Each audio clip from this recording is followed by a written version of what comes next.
All right, I just have to make a video on this because it has been driving me insane watching all these people in Twitch chats asking all of these different questions, saying they're stuck at certain bosses, and I've been seeing it myself in games.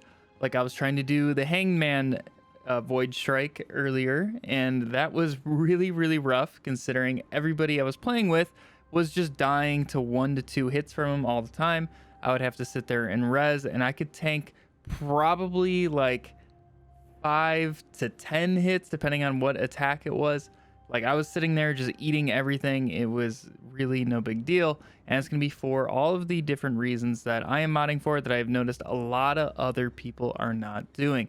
So I just want to go through exactly how you guys should be modding your Descendants and also your weapons, because I feel like a lot of people are not doing a lot of damage. That Hangman fight really opened up my eyes to where people are really lacking in terms of their modding.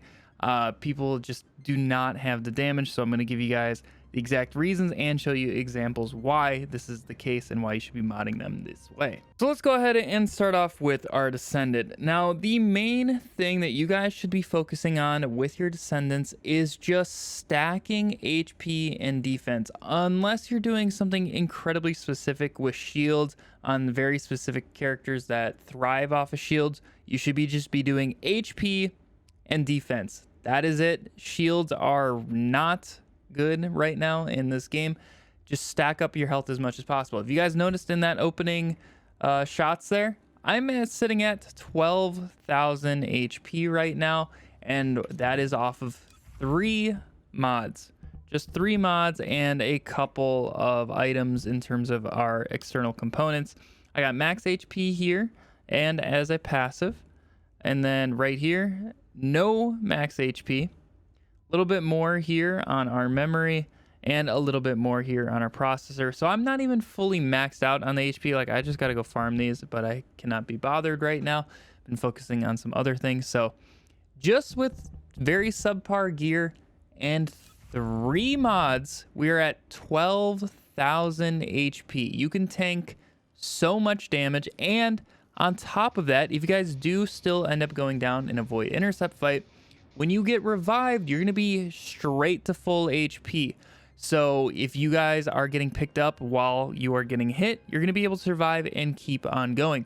If you're speccing shields and say you have like 1,000, 2,000 health, when you get res, you're only going to go up to that 1,000, 2,000 health, and you're just going to instantly die in like 2 attacks anyways.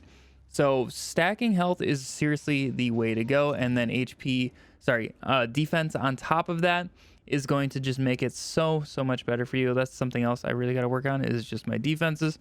But even with this subpar setup, I am still being able to tank all of these different attacks and watching my teammates die around me. It's been super frustrating, and I feel like a lot of other people are getting very frustrated with their teammates not being able to beat bosses. So if we can spread this around and just teach everybody the very basics of modding in this game, I think we're all going to be in a much better spot. So, and once again, 3 mods, look at all of this space to then go into your abilities. I know this is the more fun part of these games, is maxing out your abilities. So you can do crazy things, just run around and nuke the whole map just by walking. There is still plenty of room to do that, but you cannot do that when you're dead. So make sure you guys focus on the HP first. If you're going through the campaign, really just focus on the increased HP. You don't even need these fancy ones like HP amplification. This is going to be huge, as it gives you like 200 and something percent HP at the cost of some shield reduction. Once again, shield is pretty trash, so we don't care about that. The main one you're going to be focusing on is increased HP. This was the very first mod in the entire game that I maxed out. It made my life so much better. I never really had a problem soloing all of the campaign or the boss fights, anything like that. Really didn't matter. And then once again, you can also still go and benefit your skills with some of these mods, like this one right here, time distribution, helps out my skill cooldowns while also giving me 50% more HP. That's a solid amount of HP while also helping our skill cooldowns. So you can do both at the same time. Just make sure you are focusing on that HP first.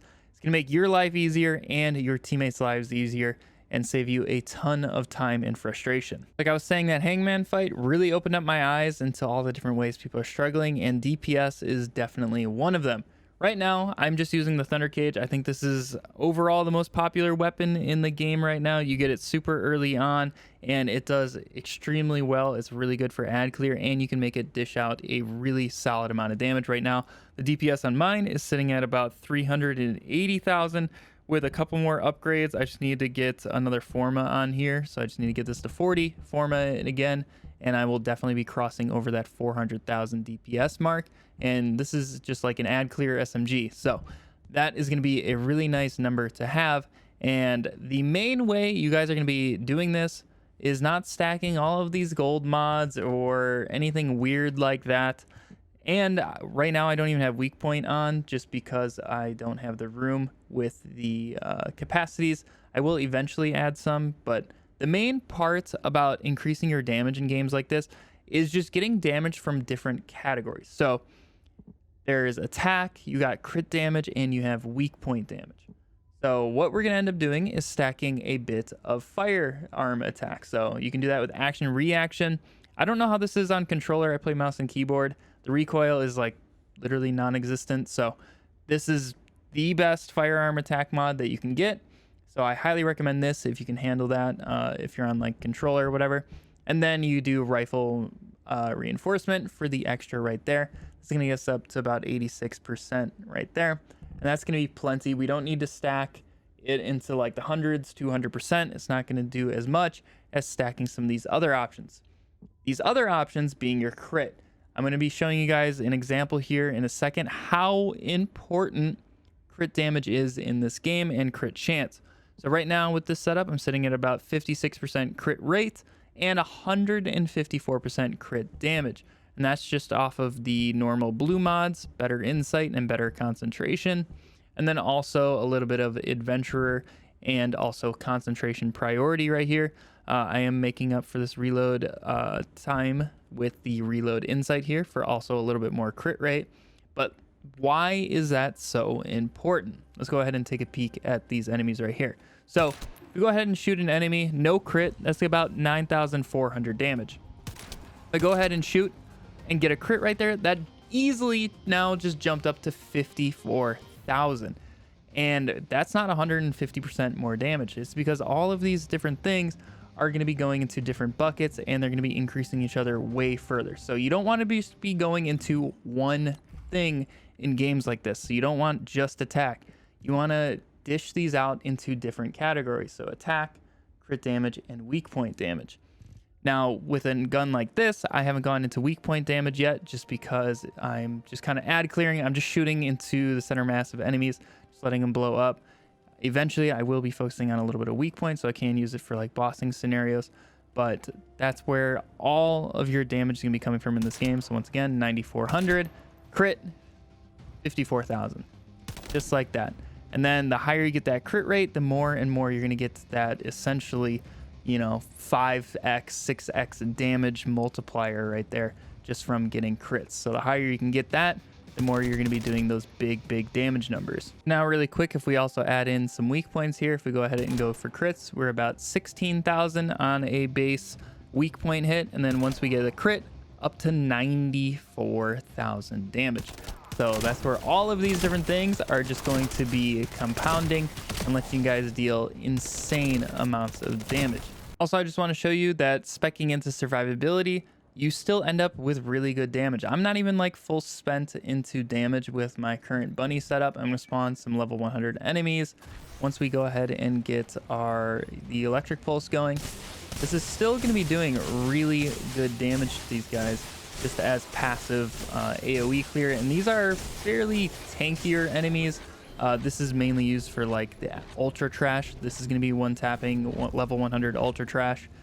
With no problem, but even there on some beefier enemies, a few pulses as you are circling around and shooting, you're gonna end up clearing. And once again, we have over 10,000 HP. If I was full right here, we can go back, yeah, up over 10,000. I'm going to get that much higher once I get a little bit more forma and space on my bunny. Yeah, I'm really sorry for sounding like a broken record during this video, just talking about HP and all of these different ways of increasing your damage on your weapons, but we really need to get this out there. It has been incredibly slow going. If you guys are doing any sort of matchmaking for the Void Intercept fights or just anything in general, I feel like a lot of people are still kind of new to these games and how they exactly work, as this is a free-to-play game and it's very new. People are just jumping in. So I just want to make this video going over exactly how you should be modding your weapons, at least for the initial campaign and starting your way into endgame. Once you get into ultra hyper specific endgame setups,